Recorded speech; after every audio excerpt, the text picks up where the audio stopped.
एक नया मेहमान रुला देने वाली कहानी। स्कूल की बस ट्रैफिक सिग्नल पर खड़ी थी और 6 साल का आयुष समझो ड्राइवर भैया के सर पे। गर्मी का दिन था। एक हाथ में लाल रंग की वाटर बोतल और दूसरे में सफ़ेद रंग का टिफ़िन बॉक्स, पीछे स्कूल बैग, सफ़ेद पैंट पर बाहर निकली सफ़ेद शर्ट, बाल बिखरे हुए लेकिन आँखों में चमक। उसने कहा, ड्राइवर भैया जल्दी चलो ना। ड्राइवर ने आयुष की ओर देखा और मुस्कुरा दिया। बच्चा पिछले आधे घंटे में 4 बार यह बात कह चुका था। ड्राइवर ने कहा, कार्टून फिल्म मिस हुई जा रही है क्या? आयुष ने बड़ी गंभीरता से ना का इशारा किया। ड्राइवर ने फिर पूछा, सुसु आई है क्या? आयुष ने फिर कहा, ना। ड्राइवर ने कहा, भूख लगी? आयुष ने कहा, ना। फिर ऐसी क्या इमरजेंसी आई है भैया? ड्राइवर ने कहा। ट्रैफिक सिग्नल हरा हुआ, गाड़ी चल पड़ी। 10 मिनट में आयुष बस स्टॉप आ गया। रोज की तरह आया उसे लेने के लिए पहुंची हुई थी। वो घर की ओर चले तो आयुष इतनी तेजी से आगे चलने लगा कि जैसे पता नहीं क्या इमरजेंसी आ गई।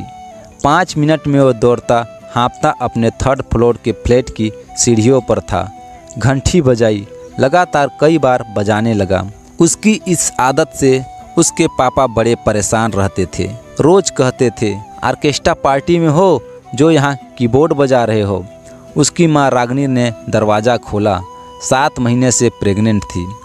आयुष ने बैग सोफे पर डाला, टिफ़िन बॉक्स और पानी की बोतल अच्छे बच्चे की तरह किचन में रखी और टाई गंदे बच्चे की तरह सोफे पर फेंक दी। फिर माँ से लिपट गया, बोला, बताओ ना, तुम्हारे कारण मैं कितनी जल्दी आया स्कूल से, बताओ ना मम्मी। रागिनी ने कहा, अच्छा आराम से, तुझे बताया ना, आजकल मम्मा से ज़्यादा चिपकना नहीं है। रागिनी सोफे पर बैठ गई और बगल की मेज पर रखे बड़े से लिफाफे से मेडिकल रिपोर्ट निकालने लगी।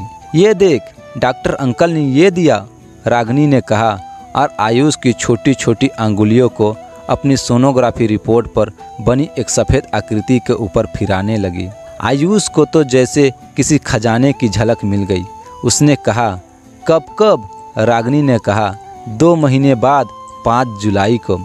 आयुष उठा, अपने हाथ फैलाए और पूरे घर में एरोप्लेन बनकर मंडराने लगा और ज़ोर ज़ोर से गाता जा रहा था, मेरे घर एक काका आने वाला है। रागिनी और उसके पति मोहित के घर में दूसरा बच्चा आने वाला था। वक्त का जोड़ घटाना गणित करके उन्होंने शादी के 1 महीने बाद जो आने वाली ज़िंदगी का कैलेंडर बनाया था, उसका हर पन्ना प्लान के मुताबिक पलटता जा रहा था। 2 साल में पहला बच्चा, जब वो 6-7 साल का हो तो दूसरा बच्चा, दोनों के लिए अलग अलग फिक्स डिपॉजिट।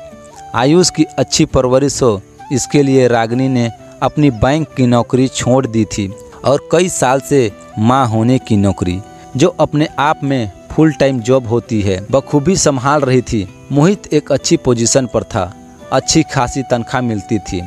साल में एक बार पति पत्नी कहीं ना कहीं छुट्टी पर जरूर चले जाते थे और इस बार भी गर्मियों में किसी अच्छे हिल स्टेशन जाने की प्लानिंग चल ही रही थी कि डॉक्टर ने सख्त हिदायत दी कि रागिनी ट्रेवल नहीं कर सकती।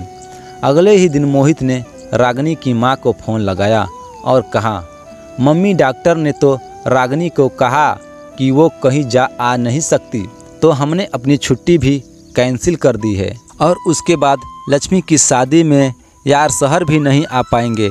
लक्ष्मी को समझा दीजिएगा। आप ऐसा करिए, शादी के फ़ौरन बाद आप यहाँ रागिनी के पास आ जाइए। हाँ, पापा से कहिएगा 2-2 पेटी लीची और आम जरूर पैक करवा दें। ये आयुष को खाने को नहीं मिले न तो वो मुझे खा जाएगा।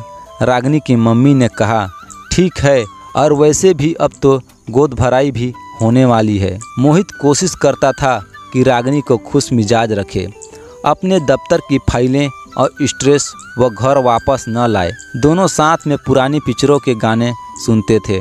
ड्राइंग रूम में अपने लाल सोफे पर बैठकर नई पिक्चरों के गाने पर अपने माइकल जैक्सन बेटे आयुष का डांस देखते थे और कॉमेडी फिल्मों पर साथ हंसते थे। बच्चों की नामों की किताब खरीदी जा चुकी थी। बच्चों के नाम पर रोज़ छेड़छाड़ के झगड़े होने लगे थे। मोहित हर छोटी छोटी चीज़ के लिए रागिनी का ख्याल रखता था। दफ्तर से फ़ोन करके खैरियत पूछता था, बॉस से बहाने बनाकर जल्दी सड़क लेता था। ऐसा लगता था कि इस बच्चे ने अपना जादू दुनिया में आने से पहले ही चलाना शुरू कर दिया था। जिंदगी की दौड़ भाग में मसरूफ़ हो चुके मोहित और रागिनी फिर से वही पुराने प्रेमी बनते जा रहे थे। रेलवे स्टेशन पर गाड़ी आने में 20 मिनट की देर थी। स्कूल की छुट्टियां का वक्त था और प्लेटफार्म पर बैठने तक की जगह नहीं थी। वैसे मोहित अगर बैठना चाहता भी तो आयुष उसे बैठने नहीं देता। वो रेलवे स्टेशन होश संभालने के बाद पहली बार आया था। बहुत खुश था। उसकी नानी जो आ रही थी। मोहित ने रागिनी की मम्मी से कहा था कि वह फ्लाइट के टिकट भेज रहा था, पर आप तो जानते ही हैं कि इन सब मामलों में माँ बाप बच्चों की सुनते ही कहाँ है। ट्रेन आई, नानी उतरी और आयुष तो प्लेटफार्म पर ही चालू हो गया। हाथ फैलाकर हवाई जहाज़ बनकर गाए जा रहा था, मेरे घर एक काका आने वाला है। रास्ते भर नानी से आने वाले बच्चे के बारे में बात करता रहा। ऐसा लग रहा था कि बच्चे की आने की खुशी माँ बाप से ज़्यादा आयुष को थी। वो तो इसके अलावा कुछ बात ही करने का तैयार नहीं था। जो उसके घर आता उसे आयुष अपना फेवरेट डिस्कशन शुरू कर देता था और मौका मिलते ही अंदर के कमरे से कागज़ों का ढेर ले आता था, जिसमें उसने कई सारे ड्राइंग बनाई थी। असल में आयुष ने अपने माँ बाप से कह रखा था कि वो तो आने वाले बेबी का चेहरा गेस करके रोज़ एक ड्राइंग बनाएगा। नानी मुंह हाथ धोकर उसके लिए लीची छीलने के लिए बैठी थी कि आयुष ने कहा, नानी जब बेबी घर आएगा ना और मेरी इतनी सारी ड्राइंग में अपनी फ़ोटो को देखेगा तो बहुत हैप्पी हो जाएगा। फिर मैं रोज़ उसे अपने साथ पार्क में खेलने के लिए लेकर जाऊंगा और उसको अपनी बॉल दूंगा, अपने साथ स्कूल ले जाऊंगा, बिल्कुल नहीं मारूंगा। ऐसा लगता था जैसे आयुष भाई साहब ही सबसे बड़े अथॉरिटी हैं आने वाले बेबी के ऊपर। रागिनी की माँ ने भी अपनी तैयारियां शुरू कर दी थी। वो बच्चों के लिए उनके मोजे बुनने लग गई थी। एक छोटा सा पालना खरीद लिया था और रागिनी के सामने बैठकर धार्मिक ग्रंथ पढ़ने लगी। लेकिन आयुष ने पालने को रिजेक्ट कर दिया था। वो मोहित से जिद करके बंक बेड खरीदवा लाया था। कहता था कि वो नीचे वाले बेड पर सोएगा और बेबी ऊपर वाले में। मोहित अक्सर कमरे के एक कोने में बैठा चुपचाप बड़े चाव से आयुष की हरकतों को देखते रहता था और सोचता था काश बड़े भी दुनिया को इसी मासूमियत और सरलता से देख पाते जैसे बच्चे देखते हैं। रागिनी की गोद भराई की तैयारियां शुरू हो गई थी। उनकी तरफ गोद भराई बड़ी रस्म मानी जाती थी। प्रेगनेंसी के 7वें-8वें महीने में होती है, जिसमें माँ को ढेर सारे तोहफे और रिश्तेदार दोस्त पड़ोसी आशीर्वाद देने आते हैं।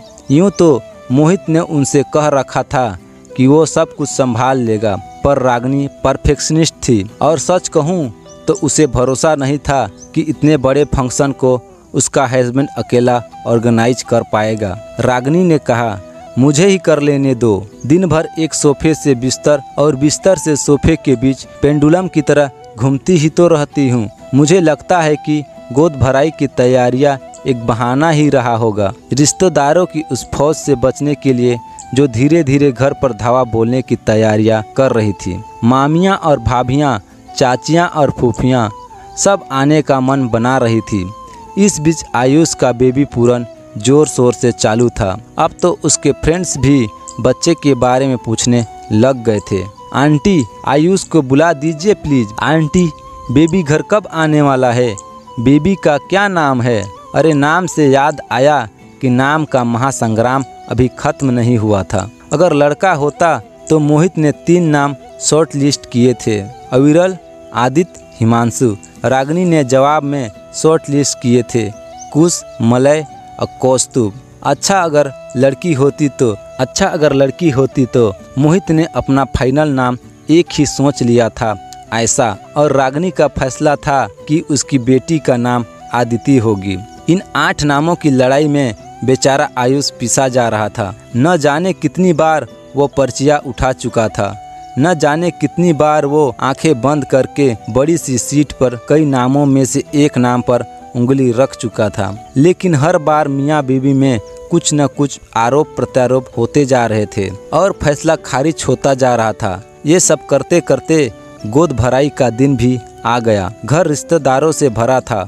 औरतें ढोलक मंजीरे पर अपनी धुन में गाने लगी थी। उधर अपने कमरे में रागिनी तैयार हो रही थी। साड़ी नहीं छांट पा रही थी, उलझ रही थी। आखिर तैयार होकर ड्राइंग रूम की ओर बढ़ी। मोहित को देखा। खूबसूरत लेकिन बेहद थकी हुई लग रही थी। पिछले कुछ घंटों की किचकिच में उसका ब्लड प्रेशर बढ़ गया था। बेहोश होने लगी। एक दीवार के सहारे खड़ी हो गई। फौरन रागिनी को अस्पताल ले जाने की ज़रूरत थी, वरना कुछ भी हो सकता था। एम्बुलेंस वाले ड्राइवर से मोहित 3 बार कह चुका था, भैया जरा सा तेज़ चलाइए। नहीं सुन रहा था। आखिरकार मोहित उस पर चिल्ला गया था। बदहवास था वो। बस आधे घंटे पहले तक सब कुछ ठीक था, जैसे ज़िंदगी का साफ सुथरा फ्रेम। लेकिन अचानक किस्मत ने उसका शीशा चटका दिया था। रागिनी बेहोश थी और जवाब नहीं दे रही थी। बड़ा अकेला महसूस कर रहा था वो। अचानक मोहित अफरा तफरी में अस्पताल पहुंचा तो उसे समझ में नहीं आ रहा था कि रागिनी का ख्याल करे या दौड़कर पर्चा बनवाए। खैर डॉक्टर्स ने आखिरकार रागिनी को एडमिट कर लिया। मोहित जाकर उसके बेड के बगल में बैठ गया, उसका हाथ थाम लिया। पहली बार रागिनी के इस बहादुर लड़की के चेहरे पर सिकन देखी थी। माँ बनने का सपना वह बचपन से संजोए थी। ये सपना वो खोना नहीं चाहती थी। मोहित ने रागिनी की खातिर दफ्तर से छुट्टी ली। दौड़ते हुए सब काम करता था दिन भर। और उधर घर पर माँ एक नन्ही सी जान आयुष का ध्यान बटा रही थी और प्रार्थना कर रही थी कि उसकी बेटी ठीक हो जाए। लेकिन रागिनी की हालत सुधर ही नहीं रही थी। उम्मीद और नाउम्मीद के बीच एक दरीचा है और उस दरीचे से मोहित अपनी पत्नी की ज़िंदगी को देख रहा था। उसने तो सारी ज़िंदगी का सोचा समझा प्लानर तैयार कर लिया था। कब शादी करेगा, कब पहला बच्चा होगा, कब दूसरा, कब उनके लिए फिक्स डिपॉजिट। लेकिन इस सोचे समझे कैलेंडर में एक नया पन्ना कहीं से उड़कर आ गया था। एक दिन डॉक्टर ने कहा, सॉरी, हम डिलीवरी डेट तक वेट नहीं कर सकते हैं। हमें ऑपरेशन करके प्रीमेच्योर डिलीवरी करनी होगी। 2 दिन बाद मरीजों वाली हरी ड्रेस पहनकर रागिनी अपने वार्ड से निकल गई, पहिए वाले स्ट्रेचर पर सवार होकर। अटेंडेंट उसे लंबे कॉरिडोर में लेकर गए। मोहित भी साथ ही चल रहा था। नास्तिक था, पर आज किसी अनजाने इष्ट देवता को याद भी कर रहा था। ऑपरेशन थिएटर के बाहर उससे रुकने को कहा गया। मोहित एक बेंच पर बैठ गया और इंतज़ार करने लगा। बहुत देर हो गई। दूसरे ऑपरेशन थिएटर से सर्जरी खत्म भी हो गई और पेशेंट बाहर भी आ गया। मोहित बेचैन हो रहा था। अचानक डॉक्टर ऑपरेशन के बाद धुले हाथों को पोंछते हुए बाहर आया और कहा, मिस्टर मोहित। मोहित अचानक खड़ा हो गया। डॉक्टर ने कहा, आपकी वाइफ एकदम ठीक है, लेकिन आपका बच्चा स्टील बोन बेजान पैदा हुआ है। मोहित और रागिनी की ज़िंदगी का खूबसूरत फ़ोटो फ्रेम ज़मीन पर गिरकर टुकड़े टुकड़े हो गया था। वो बच्चा जिसका उसे 1 साल से इंतज़ार था, वो उनकी ज़िंदगी में आने से पहले ही उन्हें अलविदा कहकर चला गया था। ये बात सिर्फ रागिनी की माँ को बताई गई। रागिनी का प्राइवेट वार्ड दिन भर दोनों औरतों की सिसकियों से भरा रहता। मोहित के अंदर भी बहुत कुछ उमड़ रहा था, जैसे किसी ने तकलीफ़ में डूबा हुआ खंजर उसके सीने में डालकर हाथ को फेर दिया हो। वो भी ज़ोर ज़ोर से सिसक सिसक कर रोना चाहता था, लेकिन मजबूर था। ऐसे वक्त पर कमज़ोर नहीं दिख सकता था। घर पर आयुष को एक झूठ बता दिया गया था कि उसकी मम्मी को एक इन्फेक्शन हो गया था और उसे किसी से भी मिलने की मनाही थी। मोहित और रागिनी का अपना गम इतना तकलीफ़ दे नहीं था जितना उस लम्हे का डर जब अपने घर में वापस दाखिल होने वाले थे खाली हाथ। वो दोनों जब घर से निकले थे तो उस नन्हे से सपने को घर लाने के लिए निकले थे, जो 1 साल से उनकी आँखों में बसा हुआ था। लेकिन आज वो सपना जल चुका था। रागिनी को अस्पताल से घर जाने की इजाज़त मिलने वाली थी, लेकिन शायद कुछ वक्त के लिए उसे किसी भी चीज़ का कोई मोह ही नहीं बचा था। वो टूट चुकी थी, दीवारों को ताकती रहती थी, अचानक रो पड़ती थी। कुछ और दिन बीत गए। आखिरकार एक दिन रागिनी को डिस्चार्ज कर दिया गया। मोहित ने अस्पताल से चलने से पहले घर फ़ोन किया। आया ने उठाया। आयुष कहाँ है? मोहित ने कहा, एरोप्लेन बना हुआ है साहब। पीछे आयुष के ज़ोर ज़ोर से गाने की आवाज़ें आ रही थी। वो हाथ हवा में फैलाकर हवाई जहाज़ बनकर सारे घर में गाता फिर रहा था, मेरे घर एक काका आने वाला है। मोहित ने बिना कुछ कहे फ़ोन रख दिया।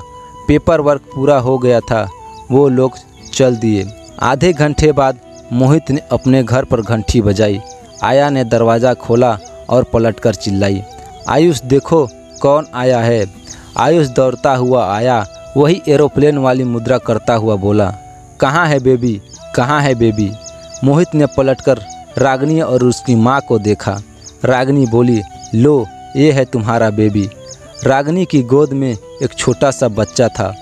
पाँव मारता हुआ, अपनी जरा जरा सी मुट्ठियाँ भींचता हुआ, अपनी आंखें खोलकर रोशनी में मिचता हुआ। रागिनी की बेटी उसे छोड़कर चली गई थी और आयुष की खुशी की खातिर मोहित और रागिनी ने एक नन्ही सी जिंदगी को एक नई जिंदगी देने का फैसला कर लिया था अनाथालय जाकर।